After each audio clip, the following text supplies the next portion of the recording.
La reforma fiscal 2014 generó El más decreto daños de beneficios para la frontera. La formalidad de las empresas es una tarea La pendiente economía para americana lograr. avanza La ligeramente. proveeduría maquiladora sigue siendo el La gran concentración de pendiente poder de mexicano. mercado en México La es alta. transparencia gubernamental continúa siendo México el está talón de listo Aquiles para producir mexicano. altos volúmenes Las de leyes hidrocarburos. antilavado. Solo Negocios Radio. Las mejores entrevistas y análisis para lograr una toma de decisiones adecuada. Contáctenos. Correo electrónico. Correo@solonegocios.mx. Página de internet. www.solonegocios.mx. Facebook. www.facebook.com/solonegociosmx. Twitter. @solonegocios. Y recuerde, no es nada personal, son solo negocios.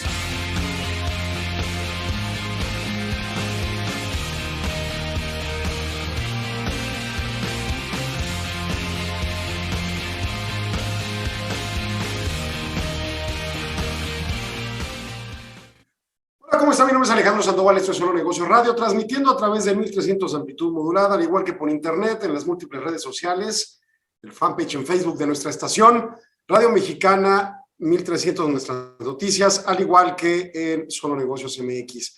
Más tarde, grabado el programa en diversas redes sociales. Y bueno, pues el día de hoy lo vamos a dedicar a la materia de derecho laboral. Platicamos un poco sobre lo que puede ser una visita que está ordenada por la Dirección de Inspección del Trabajo, o en su caso también puede ser por la Secretaría del Trabajo Federal. Esto con el ánimo de ir llevando la temática hacia ciertas posiciones básicas de cumplimiento que una empresa debe de tener en la materia laboral y a la postre ciertas otras revisiones que iremos desarrollando en otros programas en temas más complejos de la misma materia laboral. Y bueno, pues empecemos. Lo cierto es que cualquier agente económico que en su caso tenga empleados, pues puede tener como consecuencia la posibilidad de una revisión de parte de la Secretaría del Trabajo. Los agentes gubernamentales o las dependencias gubernamentales que están a cargo de esta materia son múltiples, empezando por la temática de la propia Secretaría del Trabajo Federal y en su caso las estatales. También está el Instituto Mexicano de Seguro Social, el Infonavit, con sus respectivas materias específicas en la seguridad social. E incluso la CONSAR, aunque ellos no ejercen propiamente actividades fiscalizadoras, sino recaen más bien en el Seguro Social que las supervisa. También a la postre se encuentra el Servicio de Administración Tributaria con ciertos aspectos relativos a las retenciones de impuestos a la renta, el otorgamiento de lo que son el crédito al salario, el subsidio al salario, perdón, que se escala a los niveles más bajos. Hoy en día Juárez prácticamente no se otorga en función de que ya con el salario mínimo superado los umbrales determinados en la ley, que también se sujeta a otra discusión, la falta de actualización de ciertos valores en la legislación, que pudiera concebirse potestad del legislador no otorgarlos, pero que en el ánimo de la equidad deberían de ser actualizables. Son temas que eventualmente la Corte pudiera resolver. Y en fin, ese es el tipo de autoridades que te pueden revisar, pero pues también están las juntas de conciliación que como derivados hoy en día y poco a poco conforme la reforma constitucional va avanzando en materia laboral y va avanzando su aplicación, pues van desapareciendo estas unidades administrativas al menos para recibir nuevos asuntos y se van adscribiendo ya sea a los centros de conciliación o a los juzgados laborales eventualmente. El tema aquí en concreto es verificar cuáles son los mínimos que debo de cumplir en general. Y lo cierto es que el tema toral va en cuanto a la relación laboral. ¿Qué es una relación laboral, no? Y en su caso, bueno, pues a partir de ello, quitar de la mesa estas interpretaciones que a mi gusto son muy erráticas, en función de pensar que el no tener un contrato firmado implica que no hay una relación laboral. Lo cierto es que el 123 constitucional y la Ley Federal del Trabajo se erigen como el elemento de que clarifica qué es la relación laboral y cuáles son los mínimos derechos del trabajador. Así las cosas, entonces se podría entender fácilmente que el hecho de tener una relación de suprasubordinación, de órdenes, con un salario determinado, con una jornada determinada, con obligaciones de trabajo a desarrollar por el que se sujeta a una posición relativa como a trabajador y que no necesariamente se tiene que llamar trabajador, pero que bueno, así se sujeta, pues básicamente entenderíase que es una relación laboral y que está cubierta bajo el manto de la legislación federal del trabajo. En esa lógica, pues básicamente no hay manera de decir que no hay una relación laboral, aunque no hay laboral. Esa es la esencia que cómo se construye la legislación laboral. Incluso la legislación laboral es una legislación que no necesariamente cumple la técnica jurídica plena en múltiples aspectos, como base del principios generales del derecho, entre otros, en función de la mecánica de tratamientos desiguales a los desiguales. O sea, la ley como principio pudiera pensarse, busca que se brinde un tratamiento igual a los iguales, pero se interpreta entonces que hay un escenario de desigualdad, por lo tanto la ley no te puede tratar igual. Las normas de trabajo, dice la ley, tienden a conseguir el equilibrio entre los factores de la producción y la justicia social.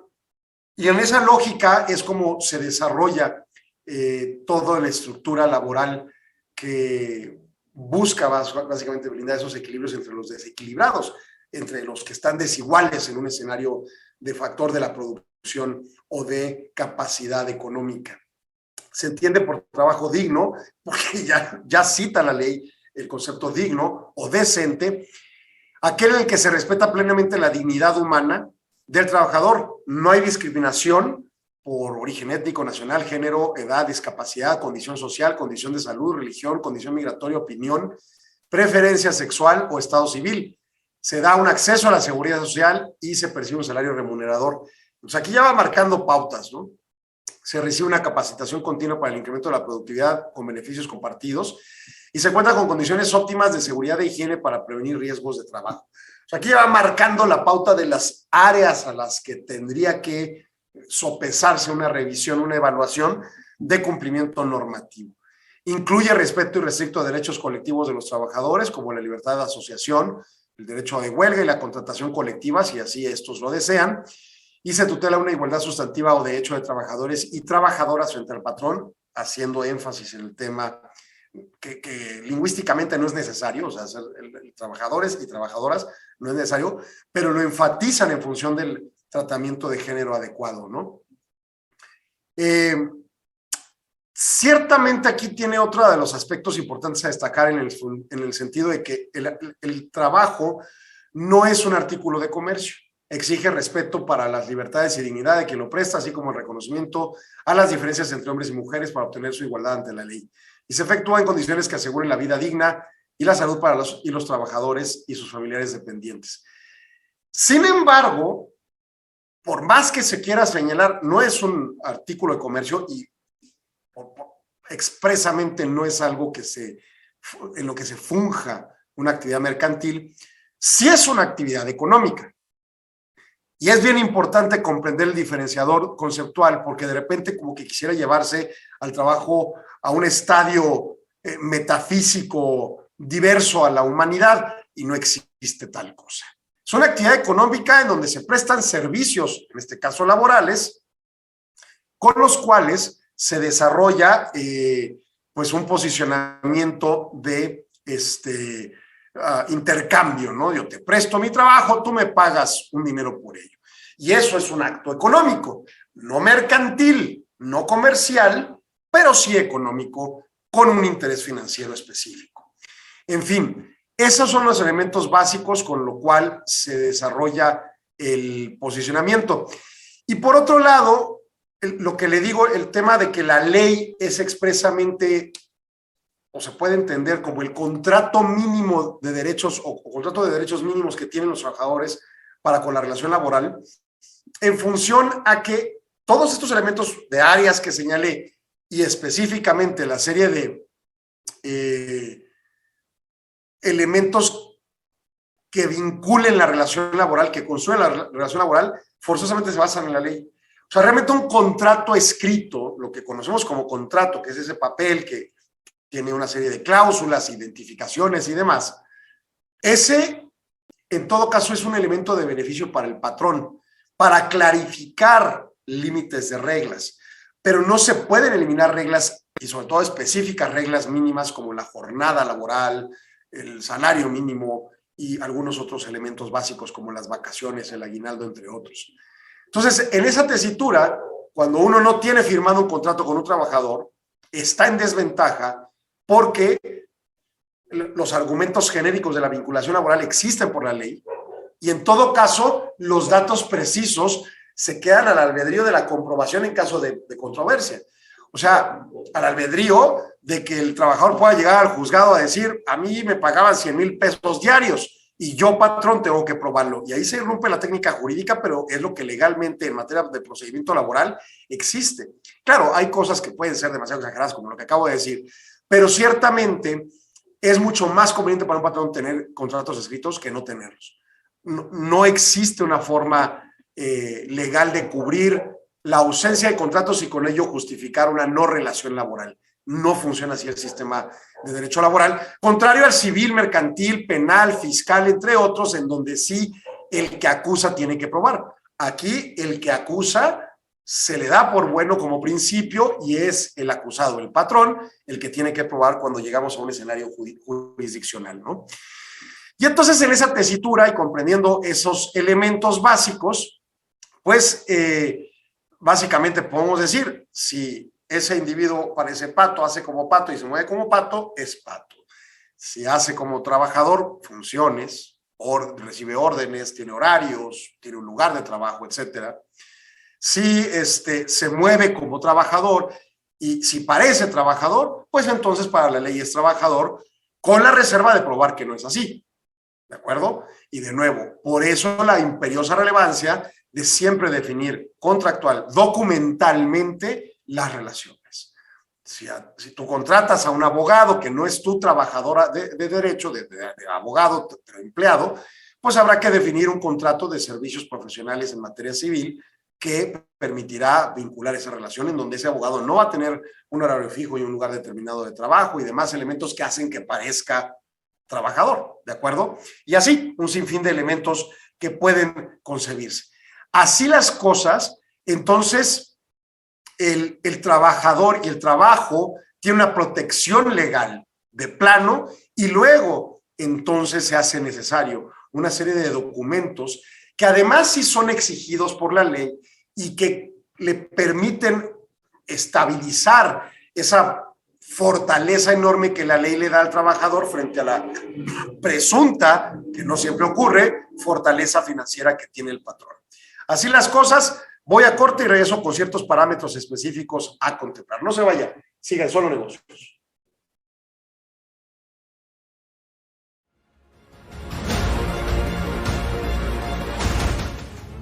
El mundo cambia. La economía y los negocios evolucionan, y en medio de esa transformación, los financieros logramos que las empresas sigan creciendo. Enfrentamos ambientes de negocios altamente competitivos. Guiamos con éxito la transformación digital de nuestras organizaciones. Reaccionamos con agilidad ante la incertidumbre en los mercados. Invertimos en nuevos proyectos. Desarrollamos alianzas estratégicas. Nos anticipamos a los riesgos. Estos son solo algunos desafíos que los financieros enfrentamos a diario. ¿Por qué hacerlo solos? Asóciate al Instituto Mexicano de Ejecutivos de Finanzas IMEF, en donde podrás generar nuevas alianzas, crecer tu red de contactos y encontrar nuevas oportunidades de negocio con nuestros más de 1,600 asociados a nivel nacional. Actualizarte y estar al día en los principales temas económicos y financieros a través de más de 200 eventos anuales y nuestros comités técnicos especializados, donde invitamos a destacados ponentes nacionales y extranjeros. Enterarte de los avances y las tendencias económico-financieras en México y el mundo y cómo se aplican en la empresa a través de nuestras investigaciones en diversos temas de negocios.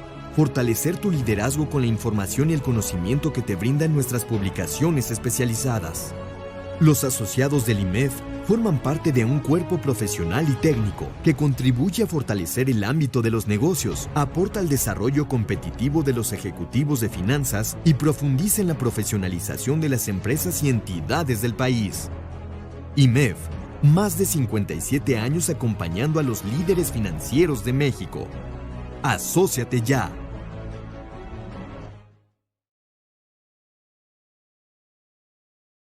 Continuamos aquí en Solo Negocios y en su caso, bueno, pues vamos a continuar con el tema en donde los mínimos que puede, por ejemplo, en caso de una revisión, y que pudiera concebirse como una especie de los más básicos elementos que tiene que tener administrados un patrón para con su relación laboral. Y en función a ello, bueno, pues número 1, la identidad. Para ti, patrón, es fundamental que tengas identificado claramente a tus trabajadores. O sea, que no llegue un tipo a decirte, soy Juan Pérez López, te hago un trabajo, me contratas, le pago, tiene ciertas jornadas en un cierto puesto de trabajo y punto. Tienes que tener certeza mínima, como una identificación oficial, algunos otros documentos de preparación, como pueden ser títulos o certificaciones, etcétera, que concatenen para empezar el nombre y como principio el CURP. Ciertamente no puedo discriminar en materia de condición migratoria en principio, pero hay leyes migratorias de México para permitir el trabajo y luego las fiscales y las de seguridad social. Entonces, yo no puedo contratar a un migrante que no tiene autorización para trabajar en México. Y en función a ello, tengo que tener cuidado con las identificaciones. Tiene que quedarme claro. Ahora, ¿es válido entonces pedir 3, 4, 5 identificaciones? Pues relativamente sí. Y relativamente porque no siempre vamos a estar sujetos a la situación de tener esas identificaciones. Por ejemplo, si yo no soy una persona que nunca haya viajado al exterior del país, pues quizá no tengo pasaporte ni tengo interés en obtener un pasaporte y no estoy obligado a tener un pasaporte. Quizás si yo no quiero participar en la fiesta electoral, no puedo no tener credencial de elector o no me interesa renovarla o lo que sea, y habrá que concebirlo, ¿no? Digo, de repente hay autoridades donde uno llega con la identificación ya no vigente y no te la valen como si hayas dejado de ser tú. Digo, la vigencia es para efectos electorales, la identificación te sigue identificando, es un ridículo. Y el patrón que se ponga en ese plan ridículo, pues bueno, también sobreregula su actividad. Y no necesitas eso, tú necesitas ser eficiente para contratar en la empresa. Y en función a ello, pues entonces es como la identificación se vuelve en un tema importante. ¿Qué quieres pedir? 2, 3, credencial de lector y luego acta de nacimiento y CURP, que es lo mismo, todas tienen de alguna manera vínculo, perdón. Bueno, pues en fin, pero hay que estar identificado. Y 2, como patrón en la sucursal o en la matriz del centro de trabajo, hay que tener una copia de tu identificación para clarificar que tú eres el patrón o del acta constitutiva que refleje quién es el patrón, ¿no? Hay que tener este es un concepto complejo. Lo que hay que tener es la constancia de situación fiscal, en donde determina el nombre del patrón, ya sea persona moral o persona física, viene su CURP también, viene su RFC, viene el domicilio fiscal, pudieras adherir si son sucursales, la alta de sucursales, pero también viene en concreto la obligación de retención de salarios de retención de impuesto sobre la renta para salarios, que significa que eres patrón ante el SAT. Si en tu registro fiscal no tienen ese tipo de registro de retención, de esa obligación de retención de impuesto sobre la renta para salarios, entonces para el SAT no eres patrón y no te sirve esa alta o esa constancia de situación fiscal para una relación laboral. Tienes que concatenarla para cumplir cabalmente con una revisión de alguna de estas autoridades. Normalmente llegan las autoridades y dicen, dame tu alta de la Secretaría de Hacienda. Y entonces uno dice, bueno, ¿cuál es el alta? Hoy en día yo puedo hacer una prealta en la página del SAT y pues imprimir ese documento y después sacar una cita y llegar al SAT. Pero esa prealta no es un requisito para la cita. Yo puedo hacer la cita e ir directo y ahí lo que me van a dar es el acta de constitución, la constancia de situación fiscal. E incluso hay uno que dice acuse de inscripción al RFC. Es lo mismo. ¿Por qué? Porque en la constancia de situación fiscal que yo saco hoy y mañana la saco y sale la fecha de mañana y pasado la saco y sale la fecha de pasado, dice cuándo me di de alta, que es lo que le importa a la autoridad que te revise. Entonces, si el documento que se tiene a la mano no es el alta original que quién sabe dónde quedó, sino la constancia que puedo imprimir desde la página del SAT en cualquier momento, esa es válida completamente. Y aquí hay autoridad que se ponga necia con el tema. No, yo quiero ver el alta de origen firmada por el notario de origen que trabaja en el SAT. Eso ni existe. Entonces, no es correcto, ¿no? Pero es el comprobante idóneo, la constancia de situación fiscal. El centro de trabajo, ¿dónde se localiza? Hay que tener claridad de la ubicación. Para efectos fiscales hay que demostrar el domicilio fiscal y las sucursales, todavía no con los cualificativos de geoposición, o sea, si eso de tantos grados norte y demás, ¿no? Pero sí tenemos que tener claridad en dónde estoy y cuántos metros cuadrados de ocupación del centro de trabajo tengo efectivos. No contabilizo necesariamente el estacionamiento o los centros, las áreas recreativas. ¿Por qué? Porque es importante tomar determinaciones sobre pequeños espacios que pudieran tener conflictos ulteriores en materia de salud o en materia de flujo de aire o de acceso a servicios públicos y demás. Entonces, si es un lugar hacinado, no es correcto. Puede entrar en violaciones de normas oficiales mexicanas que dentro de la Ley Federal del Trabajo se validan o se convalidan. Y entonces, en esa tesitura, pues es importante tener bien identificado cuál es el centro de trabajo. O sea, yo puedo tener un solo lugar, ese es mi centro de trabajo, ese es mi domicilio fiscal, ese es el lugar donde operamos, es el domicilio legal, y pues mide 100 metros cuadrados, ¿no? Digo, no tengo que tener un plano catastral, pero bueno, se supondría que si ocupo una operación que tiene un reconocimiento de sujeción obligatoria de la Ley de Desarrollo Urbano del municipio, pues tengo que tener una licencia de funcionamiento o una licencia de uso de suelo en donde determine esos metros cuadrados, ¿no? Ahí lo puedo basar. Pero si no lo tengo, por alguna extraña razón irregular, pues mínimo tener claro, ¿no?, el tamaño del lugar donde trabajamos y en su caso el domicilio correcto. Si el patrón es persona moral, pues obviamente el acta constitutiva y el poder del representante. Poder que tiene que tener facultades de administración para poder vincular la relación jurídica.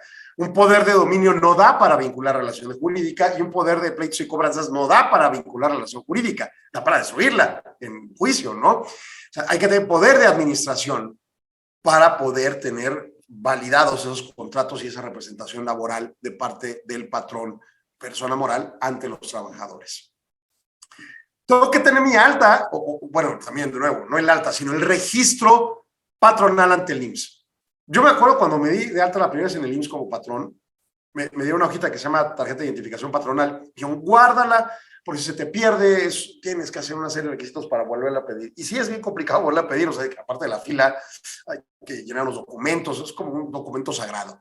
Realmente hoy en día se imprime de la página del IMSS, hoy en día te das de alta en internet, y pues es un documento que puedes tener múltiples copias ahí guardadas, ¿no? Entonces tampoco hay que ser tan exagerados, no tiene ni QR ni nada, es una hoja bond con letras y código específico.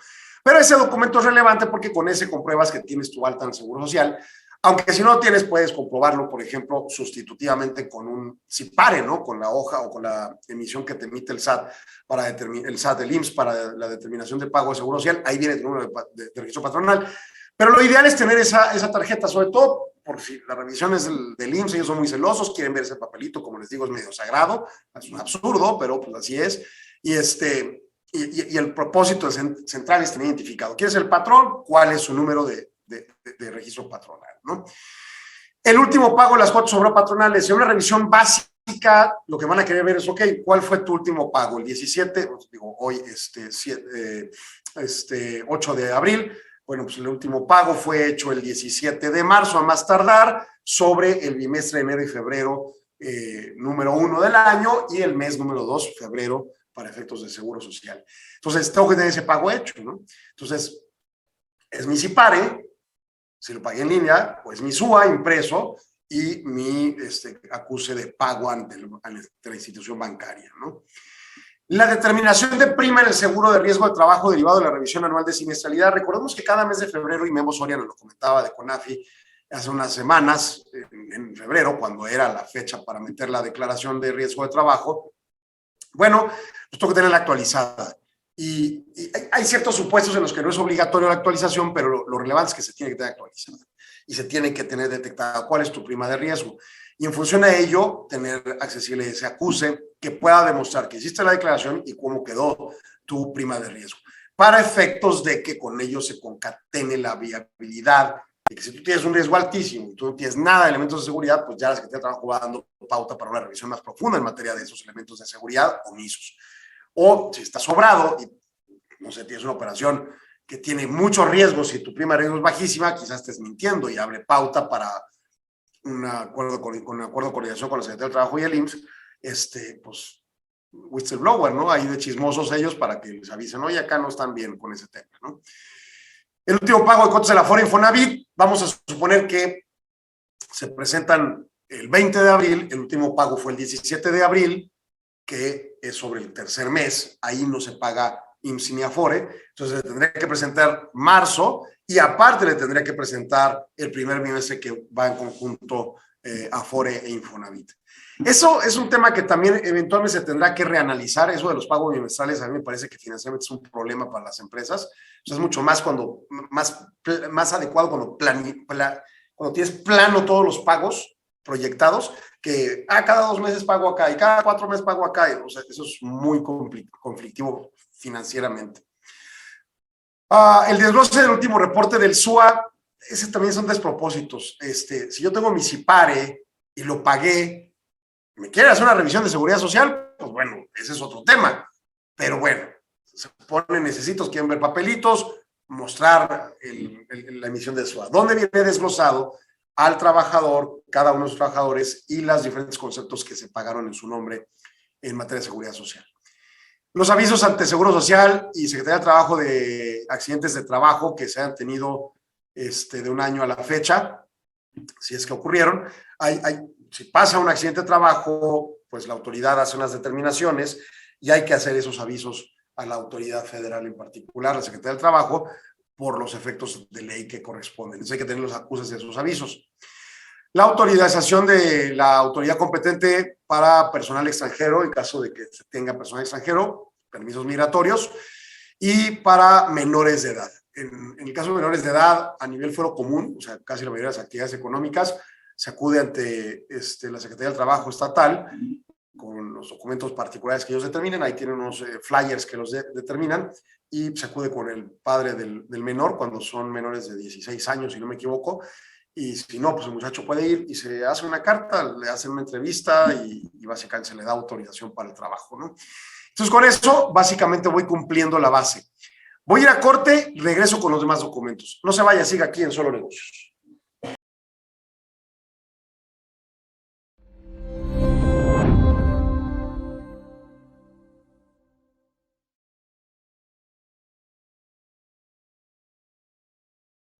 Hola, soy Ernesto Sepúlveda Villarreal, presidente del Comité Técnico del Indicador IMEF.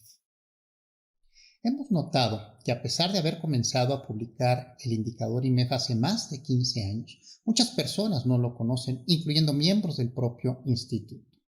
Por tal motivo, hoy responderé las 7 preguntas más frecuentes sobre esta importante herramienta.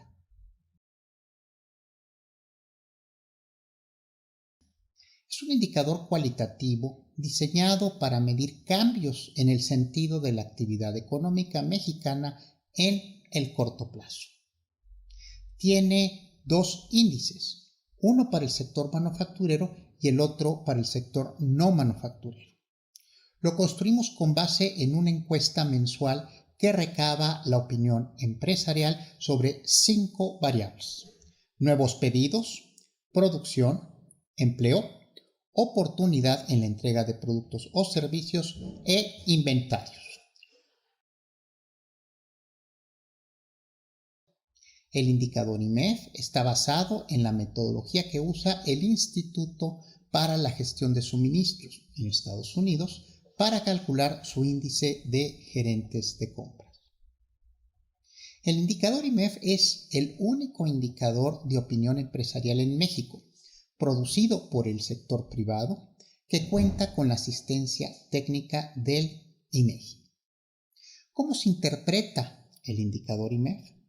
En esta gráfica puede verse que el indicador IMEF varía entre 0 y 100 puntos, donde 50 puntos es el umbral que distingue entre la zona de expansión y de contracción. De esta manera, una cifra mayor a los 50 puntos sugiere una expansión de la actividad económica y una cifra menor a los 50 puntos anticipa una contracción. El indicador IMEF puede orientarnos sobre el sentido de la actividad económica, pero no sobre la magnitud precisa de los cambios.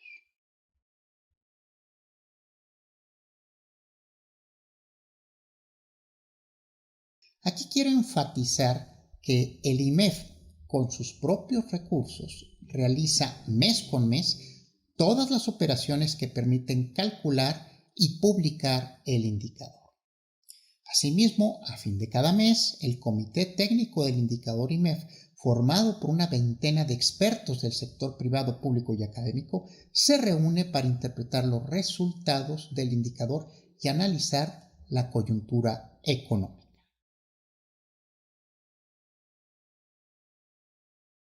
El indicador permite anticipar con oportunidad puntos de giro de la actividad económica, como sucedió con el inicio y el término de la recesión del año 2009. Por ello, importantes instituciones y medios de comunicación nacionales e internacionales le dan seguimiento continuo. Asimismo, el indicador IMEF resulta muy atractivo para los inversionistas interesados en nuestro país. Naturalmente, el indicador IMEF complementa otros indicadores de la actividad económica que se publican en este país.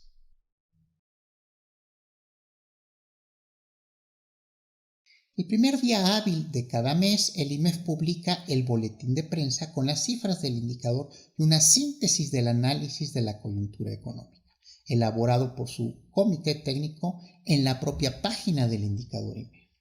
Asimismo, las cifras del indicador IMEF se transmiten en los principales medios financieros mundiales como Bloomberg, Reuters y Forbes.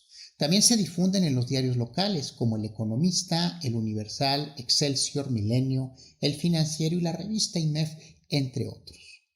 Además, producimos una cápsula mensual para Grupo Radio Fórmula y convocamos a 3 ruedas de prensa por año a inicios de abril, julio y octubre, en las que comentamos los principales eventos económicos del trimestre previo.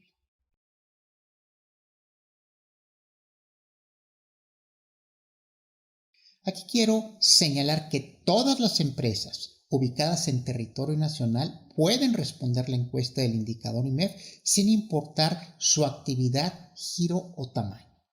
Sin embargo, solo una persona por empresa debe contestar la encuesta. Además, quien lo haga debe conocer bien la operación de la empresa. Idealmente debe ser él o la directora general o alguien cercano a ellos. Para participar, el primer paso es completar el registro en la página del indicador que aparece ahora en su pantalla. Normalmente damos respuesta a las solicitudes en un día hábil. Una vez aprobado el registro, cada mes recibirá un correo electrónico con un enlace para contestar la encuesta. Esto no le tomará más de 2 minutos. Su participación es fundamental. Con gusto resolveremos sus dudas. Puede escribirnos a indicadorimef@imef.org.mx. Muchas gracias por escucharme y esperamos contar con su valiosa participación muy pronto. Hasta luego.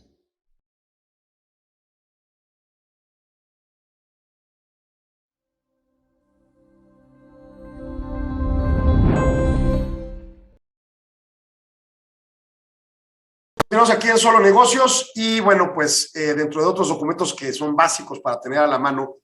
Y además tener a la mano significa tener ahí disponible copias en un expediente que es móvil, en un expediente que se va cambiando en función de tener una constancia de situación fiscal actualizada mensual, que también es medio sin propósito, pero pues sí puede haber cambios. Entonces esa es tenerla ahí, tener la copia de la identificación del patrón, el acta constitutiva, el poder que esté al día. Obviamente, si cambiaron poder, pues cambiar el documento, el número de seguro social, estar cambiando los pagos de Afore y de IMSS, los avisos de accidentes, los permisos de los trabajadores, ya sean extranjeros o menores, en general, o sea, tener una carpeta, ¿no?, laboral o de comprobación de registros laborales mínimos.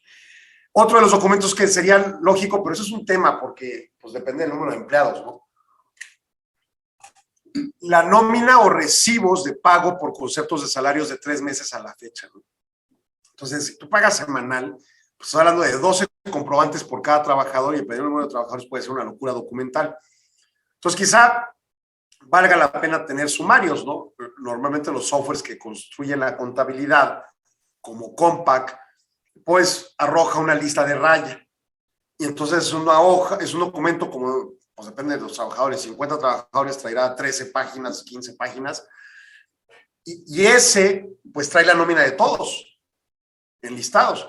Ese tipo de documentos tratar de mantenerlos actualizados para efectos de evitar, ¿no?, una omisión de este tema y de tenerlos ahí a la mano. o tenerlos electrónicos mínimo en algún equipo de cómputo que esté ahí disponible y estárselos actualizando a los supervisores o al gerente o a quien esté a cargo de esa sucursal en su caso, o en la matriz. Si es la matriz y el domicilio fiscal, ahí tienen que estar los documentos, eso sí, por default. Pero si son sucursales, pues obviamente tiene tema. Finiquitos a extrabajadores separados de la fuente de trabajo por voluntad propia, o sea, renuncias. Si fueron por despidos, ya sean justificados o injustificados, son otros documentos que no se solicitan de principio, pero que se tienen que tener a la mano. Un expediente laboral del trabajador mínimo tiene que estar en el poder del patrón 2 años para efectos laborales, pero para efectos fiscales 5 años. Entonces, pues es mejor tener un buen control de tu archivo muerto para cualquier cosa que salga, ¿no? Y no determina un plazo propiamente la orden, por lo que yo diría pues que con tenerlos de los últimos 12 meses, renuncias, es suficiente. E igual, si se tienen electrónicos, pues tenerlos dispuestos ahí para imprimirlos de inmediato.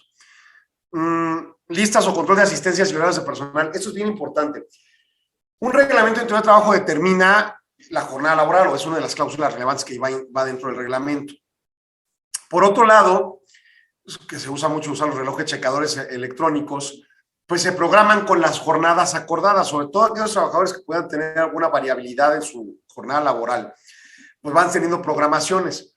Bueno, pues también buscar un resumen que arroje este sistema electrónico, y si no es electrónico, si es manual, pues tener a la mano los resúmenes firmados por los trabajadores como lista de asistencia de las horas efectivamente laboradas, y esto también te lo piden hasta de 3 meses. Entonces, pues es importante tener conocimiento y conciencia de dónde están estos documentos.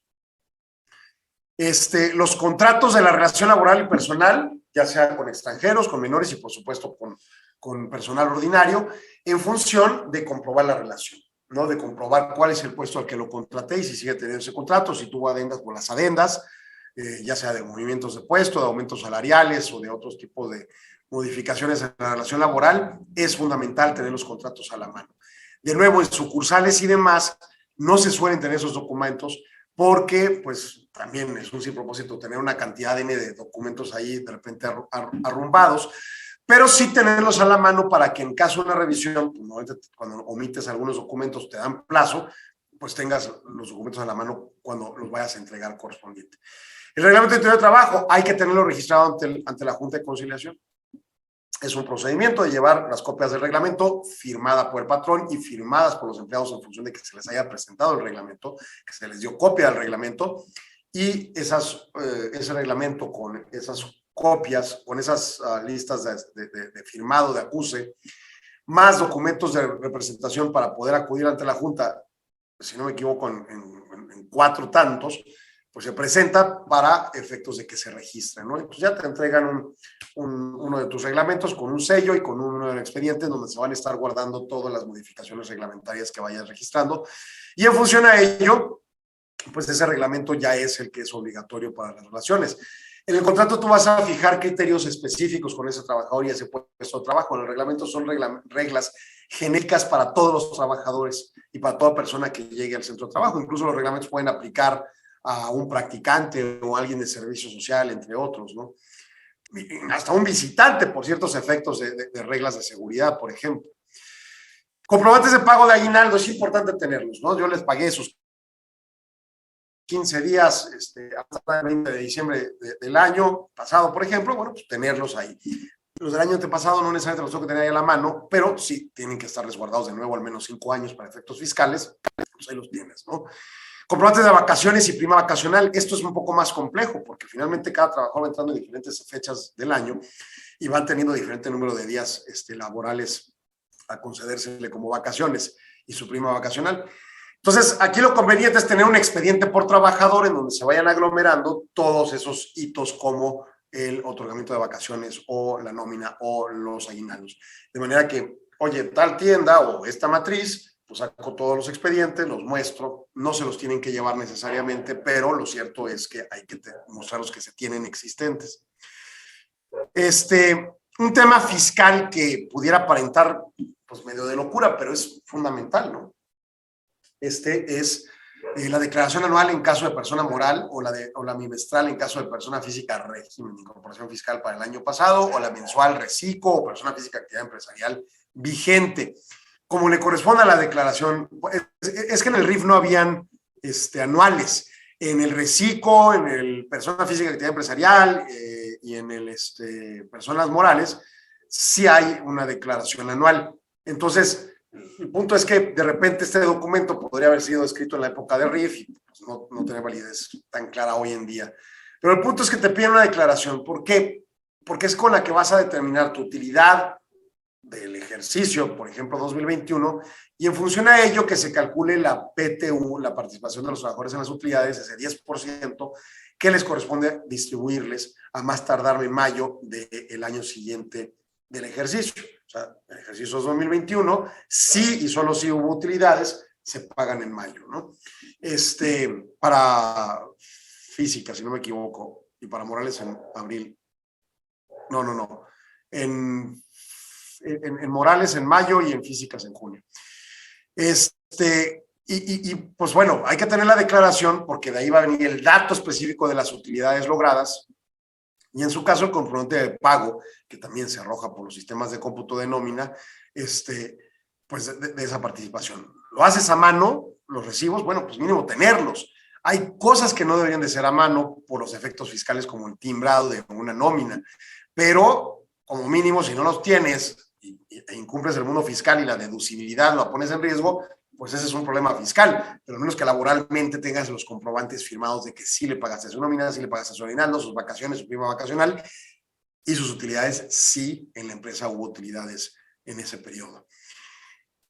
Las integraciones de comisiones, en particular la de reparto de utilidades, en donde la presunción es que colegiadamente se toman las decisiones, o sea, la comisión se constituye de una parte del trabajador, una parte de los trabajadores, y por parte pueden ser varios individuos, depende del tamaño de la empresa, y en su caso dicen, bueno, pues se les va a sujetar a su presentación la declaración anual, aquí está, las utilidades fueron 100,000, pues entonces les toca 10,000 para distribuirle a los trabajadores, o las utilidades fueron 100 millones, pues les toca 10 millones para distribuirle a los trabajadores, etcétera. ¿Sí me explico?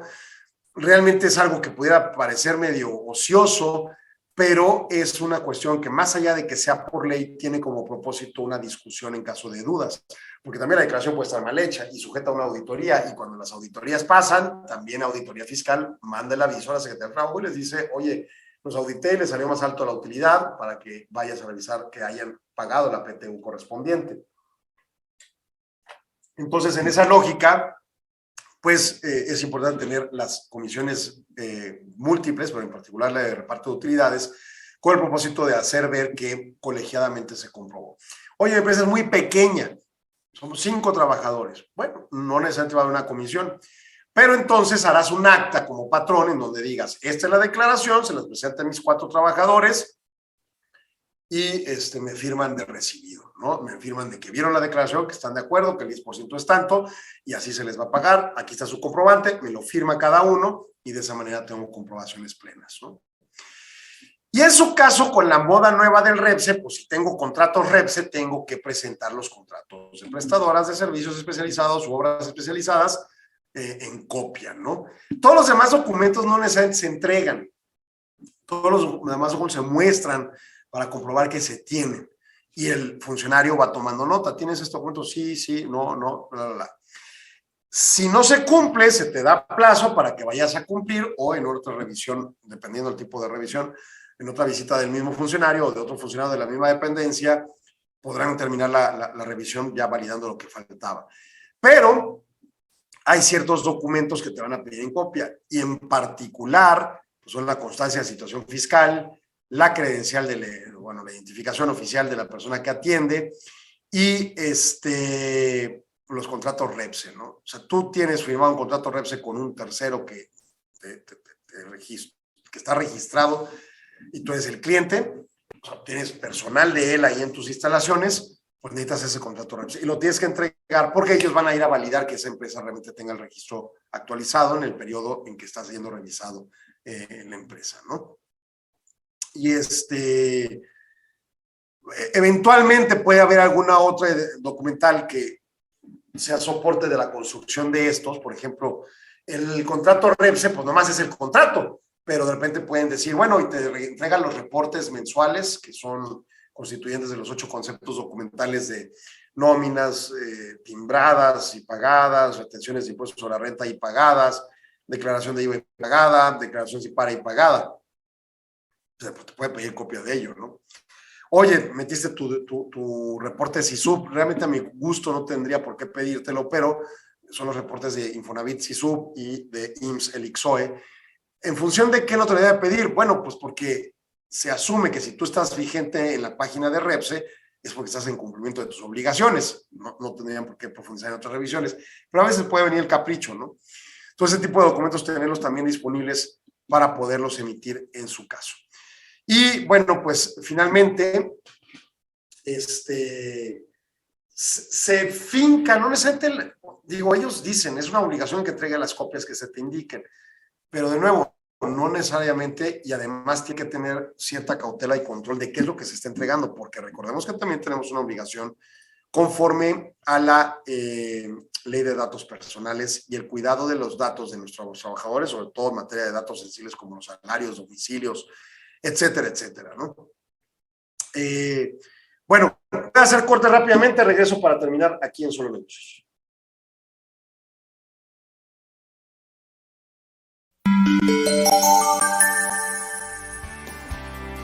El Instituto Mexicano de Ejecutivos de Finanzas es una asociación civil sin fines de lucro que convoca y agrupa a los más importantes exponentes del sector financiero mexicano. Somos un organismo reconocido a nivel nacional e internacional. Actualmente contamos con más de 1,600 socios, entre los que se encuentran presidentes, directores generales, directores financieros, directores ejecutivos, profesionales independientes y directores académicos. El objetivo del instituto es contribuir al mejoramiento profesional y humano de sus asociados, favoreciendo así el desarrollo de la economía y de la sociedad en general. El IMEF es una de las ventajas claves para mantenernos como profesionales siempre a la vanguardia. Los comités técnicos son un elemento fundamental en el desarrollo profesional de todos nosotros como ejecutivos de finanzas. A través de más de 200 eventos anuales a nivel nacional, nuestros socios tienen espacios idóneos para actualizarse e intercambiar conocimientos y experiencias con destacados ponentes nacionales y extranjeros. Pertenecer al IMEF me ha permitido conocer temas y mantenerme actualizado sobre todo lo que necesito para mi actividad diaria, además de hacer grandes amigos, ampliar mi red de contactos y por supuesto también hacer más negocios. Que es un lugar, IMEF es un lugar donde se pueden desarrollar profesional y personalmente. Las actividades de la Fundación de Investigación IMEF impulsan la generación de conocimiento y la innovación financiera. Le invitaría a los ejecutivos financieros que entraran en el IMEF porque es un instituto que les va a dar mucho valor profesional. Los conocimientos y la gente con la que vamos a relacionarnos, los vamos a estar actualizados en la información, en lo que se tenga en cuanto a cuestiones de finanzas y otras cosas más. Ser socio IMEF te permite acceder a diversas publicaciones como la revista IMEF, la revista mexicana de economía y finanzas e investigaciones de especialistas en temas económicos, financieros y de negocios. Te invito a ti, ejecutivo de finanzas, que estás pensando formar parte de nuestro instituto, a que te unas a nuestro círculo. Asociarse al IMEF es sinónimo de capacitarse más y más y más en este mundo cambiante de las finanzas públicas. Asimismo, nuestros socios reciben mensualmente información clave para la toma de decisiones a través de los resultados del indicador IMEF y del reporte de perspectivas económicas. Es una institución de gran nivel en donde realmente puedes conocer o tienes relaciones con gente que pertenece a todos los ramos de la economía y las finanzas. Creo que el beneficio de pertenecer a una organización como el IMEF, no importando la edad o la profesión que tengamos, es inmensa por todo lo que podemos compartir y aprender dentro del instituto. Ser socio IMEF te da la oportunidad de formar vínculos personales y profesionales con ejecutivos de alto nivel, además de reconocimiento y prestigio como miembro de una organización financiera líder en el país.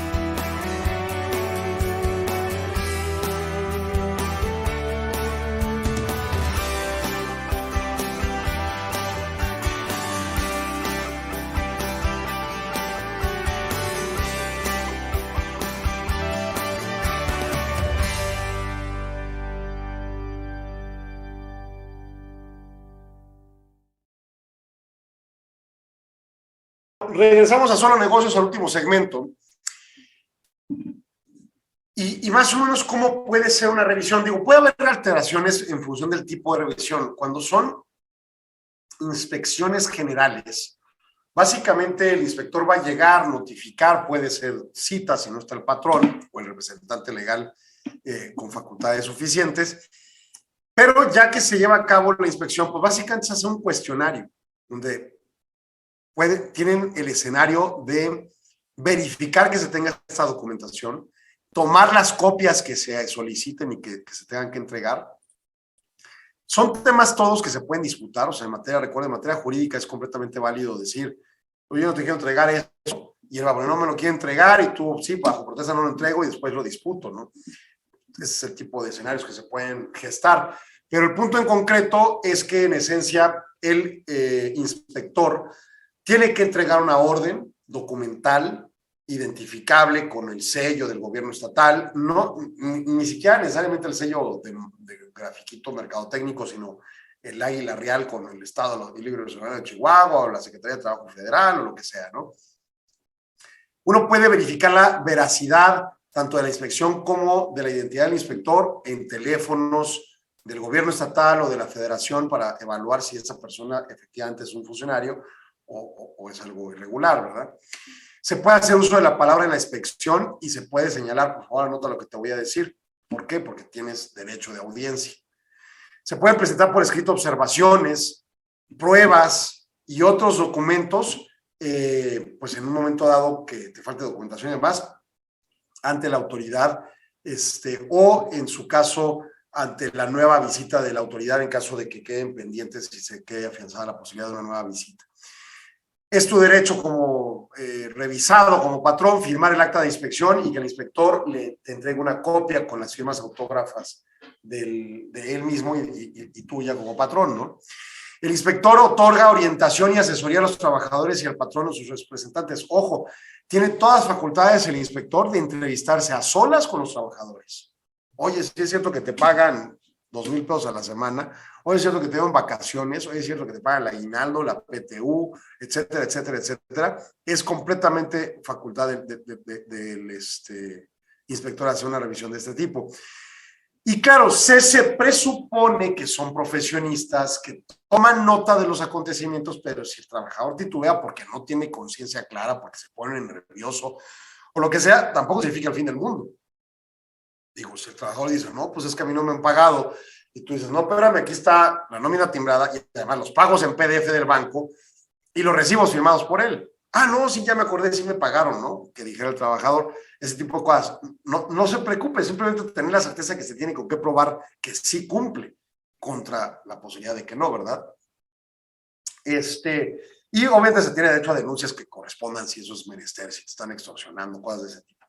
Obviamente hay que tener el siguiente criterio de obligaciones cumplidas, como por ejemplo, dar entrada a la inspectora a hacer la revisión en nuestro centro de trabajo. Nos platican de repente cuando platicamos con inspectores que hay lugares que no, que cierran y que aquí no entras por ningún motivo. La mayoría de estas inspecciones generales son, pues básicamente inspecciones, ¿cómo decirlo? No sancionatorias, lo que quieren es concientizar y te van a dar plazo para cumplir lo que tengas omiso. Entonces no se trata de que te escondas y que salgas del país huyendo, se trata de que se cumpla, ¿no? Y en función a eso es como, por ejemplo, el permiso de acceso al inspector, pues da pauta de una apertura, de decir, pásale, oye, si tengo comisiones las voy a cumplir, pero pásale, revisa, entrevístate con los trabajadores, te proporciona la información y documentación que requieras. Quizá haya cosas que no te puedas sacar copia porque yo no tengo copiadora o porque de alguna manera no me es dable en ese momento cumplir, pero pues eventualmente se puede cumplir, le reitero, con plazo, solicitándolo y obviamente de manera respetuosa y demás. Pueden llegarme a pedir otro tipo de aspectos. Si el inspector destaca que hay irregularidades notarias en ciertos cumplimientos normativos, como las normas oficiales mexicanas, pues obviamente podría empezar a desentrañarlas. Pero como principio, revisa los elementos generales, ¿no? Se puede hacer un recorrido a las instalaciones, por supuesto. Si hay norma oficial, con más razón, pero si no, y hay al menos protocolos de seguridad, pues con énfasis marcados, cúmplanlos, hacerle ver, ¿no? Aquí nos ponemos casco para pasar por las bodegas, o guantes, o botas, o este tipo de equipos para evitar la electricidad y cosas de esas que puedan ser conflictivas al caminar, la estática, entre otros. Y entonces, pues obviamente se tiene, ¿no? Que llevar una conducta, pues, de apertura, desde mi punto de vista, para evitar ulteriores sanciones. Todos estos elementos citados son como guías de los principales revisados en una de estas supervisiones. Por ejemplo, tener una lista de raya me ayuda a cosas particulares en el cuestionario que aquí tengo a la vista, tengo un cuestionario ejemplo, en donde, por ejemplo, me puedes decir cuál es el salario máximo que pagas, cuál es el salario más bajo que pagas, cómo acreditas que pagas el día de descanso. Pues aquí en la lista de raya dice día de descanso y la proporción que corresponda por los días trabajados efectivamente por el trabajador, ¿no?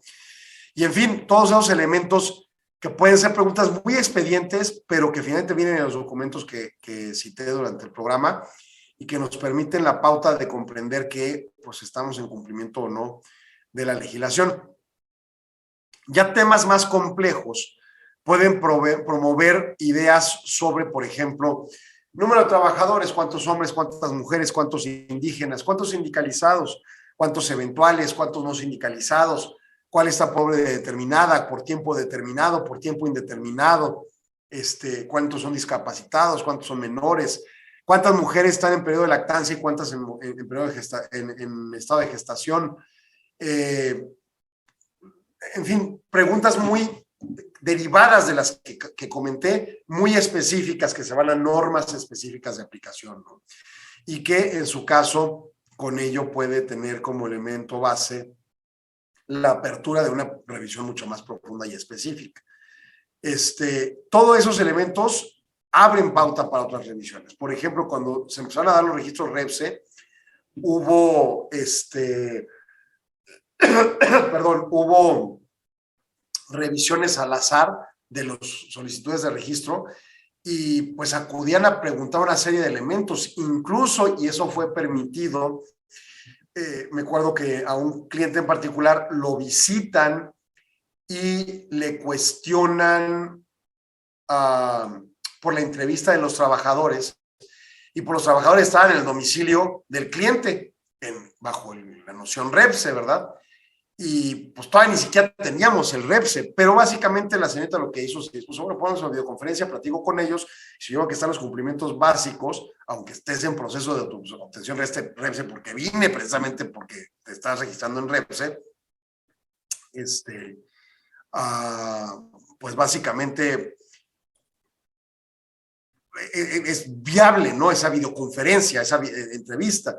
Y normalmente te van a pedir como patrón que te hagas a un lado, que no estés ahí pegado, que no estés de metiche, básicamente, induciendo respuestas, ¿no? O sea, tú tienes que dejar la libre respuesta.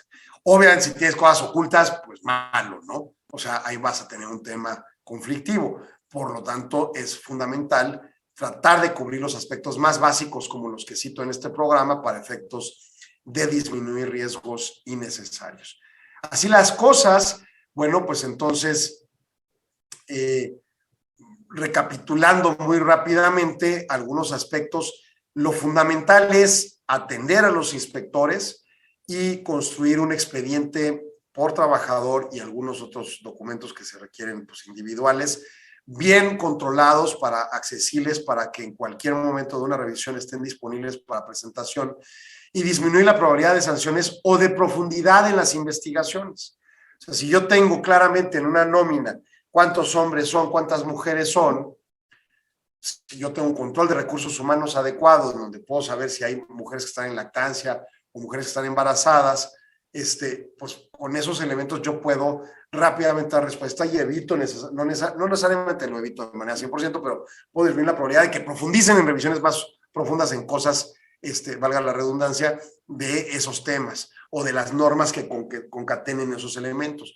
Si si el inspector ve que cumplo con los elementos generales, no necesariamente se va a meter a profundizar en elementos que puedan tener perjuicio para la empresa. Y obviamente hay que cumplirlos, ¿no? Al final del día todos, pero ciertamente cada vez van siendo más robustos. Digo, como le hemos venido diciendo en el programa, hay una serie de elementos de iniciativas de ley que se están negociando ampliamente con el sector privado y que muy probablemente pasen como legislación vigente pronto, ¿no? Y entonces en función a ello, y otras que vienen del exterior por el acuerdo internacional con la Organización Internacional de Trabajo, y en función a ello, pues también tengan pauta para, en un caso dado, pues destacar como elementos que nos impongan nuevas obligaciones. Entonces, cuando hablamos de las empresas y no hay reconocimiento para tamaño de empresas chicas o grandes, pues obviamente tenemos un conflicto. Pero al menos tener noción de los elementos básicos como los enumerados en este programa nos da una pauta básica para el cumplimiento, que ulteriormente podría ampliarse, irse profundizando y perfeccionando el cumplimiento, pero que como mínimo tengamos ciertos elementos básicos que nos garanticen un mejor estadio de las relaciones laborales con los trabajadores y en su caso, pues el patrón mismo, ¿no? Bueno, se nos acabó el programa, le deseo que pase un excelente fin de semana, muchas gracias Arturo por tu apoyo, nos escuchamos el lunes en punto de las 4 de la tarde con Guillermo Soria en el espacio CONAFI, esto es Solo Negocios Radio, muchas gracias por su atención. Agradecemos su atención. Nos escuchamos de lunes a viernes de 4 a 5 p.m. a través de Radio Mexicana 1300 AM. Contáctenos. Correo electrónico. correo@solonegocios.mx. Página de internet. www.solonegocios.mx. Facebook. www.facebook.com/solonegociosmx. Twitter. @solonegocios. Y recuerde, no es nada personal, son solo negocios.